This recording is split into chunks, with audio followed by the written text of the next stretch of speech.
السلام علیکم ناظرین، میں ہوں آپ کا ہوسٹ جان شیر خان۔ ناظرین، جب سے یو اے ای نے اسرائیل کو تسلیم کیا ہے تب سے مشرق وسطیٰ میں صورتحال جو ہے وہ پل پل بدل رہی ہے۔ یو اے ای کے اسرائیل کو اس تقسیم کرنے کے اعلان کے بعد جو مسلم ممالک ہیں ان میں ایک ڈویژن پیدا ہو گئی ہے، ایک تقسیم پیدا ہوئی ہے۔ ایک تقسیم جو ہے وہ انٹرنیشنل لیول پہ بھی ہے جو امریکہ اور چائنا کے درمیان ہے، ایک طرف امریکہ ہے اور دوسری طرف چائنا۔ اب یہ تقسیم اسلامی ممالک کے درمیان بھی واضح ہونا شروع ہو گئی ہے۔ یو اے ای نے جب سے اسرائیل کو تسلیم کیا، کچھ اسلامی ممالک اس پر خوش ہیں جبکہ کچھ ممالک جو ہیں وہ ناخوش ہیں۔ ترکی، ملیشیا اور ایران نے یو اے ای کے اس عمل کے اوپر سخت ترین رد عمل دیا، بلکہ ترکی کچھ دنوں کے اندر یو اے ای میں اپنا سفارت خانہ بھی بند کرنے کا ارادہ رکھتا ہے۔ اسی طرح ملیشیا اور ایران جو ہیں وہ بھی اس عمل سے ناراض ہیں، لیکن کچھ ممالک ہیں جو خوش ہیں اس عمل سے۔ ان میں مصر، اردن اور عرب جو ریاستیں ہیں تمام وہ شامل ہیں۔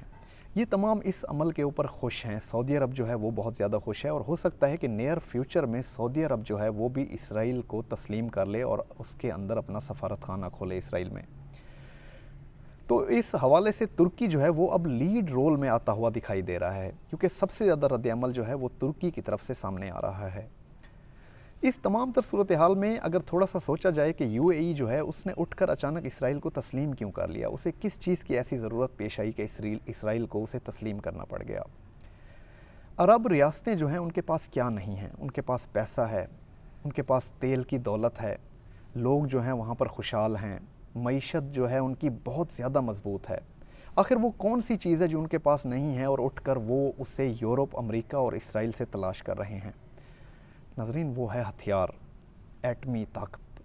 یہ جو تمام ممالک ہیں عرب ریاستیں، یہ اپنے آپ کو دفاعی لحاظ سے اب مضبوط کرنے کی طرف دیکھ رہی ہیں، لیکن یہ دفاعی لحاظ سے انہیں کیوں مضبوط کرنے کی ضرورت پیش آ رہی ہے، اور خاص کر یہ اسرائیل اور امریکہ سے ہی مدد کیوں لے رہے ہیں؟ کیونکہ یہ مسلمانوں کے خلاف لڑنا چاہتے ہیں۔ اب کچھ ممالک ایسے ہیں جن کے ساتھ ان کی بالکل نہیں بنتی، سعودی عرب اور تمام عرب ریاستوں کی، اور یہ ان سے لڑنے کے لیے یہ تمام تر اقدامات جو ہیں یہ کرنے کا سوچ رہے ہیں۔ اب اس تمام تر صورتحال میں دیکھا جائے تو یو اے ای جو ہے اس کی ایک پہلی کڑی ہے، اس نے اٹھ کر اسرائیل کو تسلیم کیا، اور اس کے بعد جو ہے وہاں سے بہترین ہتھیار لیے جائیں گے، دفاعی معاہدے کیے جائیں گے، اور اپنے آپ کو دفاعی لحاظ سے یہ تمام ممالک جو ہیں یہ مضبوط کریں گے۔ اس تمام تر افسوسناک عمل میں جب یو اے ای نے اسرائیل کو تسلیم کیا، اگر اس کا بیک گراؤنڈ تھوڑا سا دیکھا جائے تو 1969 میں او آئی سی بنی تھی۔ سعودی عرب جو ہے اس کا فاؤنڈر ممبر تھا او آئی سی کا۔ او آئی سی جو ہے اس میں 57 اسلامی ممالک شامل ہیں، اور اس کے بنانے کا مقصد کیا تھا؟ اصل میں 1969 میں مسجد اقصیٰ میں آتش زدگی ہو گئی تھی، اور اس آتش زدگی جو ہے اس کے نتیجے میں مسجد میں بہت سارا انٹیریئر جو کام تھا، جو لکڑی کا کام ہوا تھا، وہ بھی جل گیا تھا۔ تو اس واقعے کے اوپر او آئی سی جو ہے وہ بنی تھی۔ اس کا مقصد یہ تھا کہ بیت المقدس جو ہے اس کی حفاظت کو یقینی بنایا جائے گا، اور تمام مسلمانوں کا بھی خیال رکھا جائے گا۔ یعنی اس او آئی سی جو بنی تھی، اس کے جو اغراض و مقاصد تھے، اس کی دھجیاں بکھیری گئی ہیں یو اے ای کی جانب سے اور سعودی عرب کی جانب سے، جو خود اس کو بنانے والے ملک تھے۔ انہوں نے اب اسی کی دھجیاں اڑا دیں اور اسرائیل سے ایک معاہدہ کر لیا جس میں فلسطین، بیت المقدس کا کہیں ذکر نہیں دور دور تک۔ اب اس تمام تر صورتحال میں دیکھنا یہ ہے کہ پاکستان کس کی طرف کھڑا ہے۔ افسوسناک بات یہ ہے کہ ابھی پاکستان کی طرف سے کوئی واضح سٹینڈ جو ہے وہ نہیں لیا گیا اس تمام تر عمل کے اوپر۔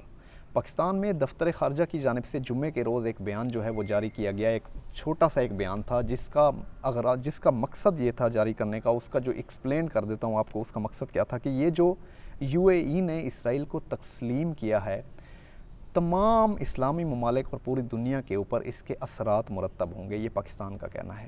کیا اثرات مرتب ہوں گے؟ اچھے اثرات مرتب ہوں گے، برے اثرات مرتب ہوں گے، ہوگا کیا تمام عمل میں، یہ ابھی کچھ نہیں بتایا گیا اس میں۔ یعنی ایک ہومیوپیتھک سا یہ بیان ہے۔ اب اگر دیکھا جائے تو پاکستان یہ سب کیوں کر رہا ہے؟ یہ جو ایک لکیر کھینچی جا رہی ہے حق اور باطل کے درمیان، ظالم اور مظلوم کے درمیان، جھوٹ اور سچ کے درمیان، اس میں پاکستان جو ہے اس کی واضح پوزیشن کیوں نہیں ہے؟ اس میں ساری صورتحال جو ہے وہ اندرونی صورتحال ہے۔ پاکستان جو ہے وہ بہت زیادہ کمزور ملک ہے، معاشی لحاظ سے بہت زیادہ کمزور ہے۔ پاکستان کی معیشت جو ہے وہ بہت زیادہ گر گئی ہے۔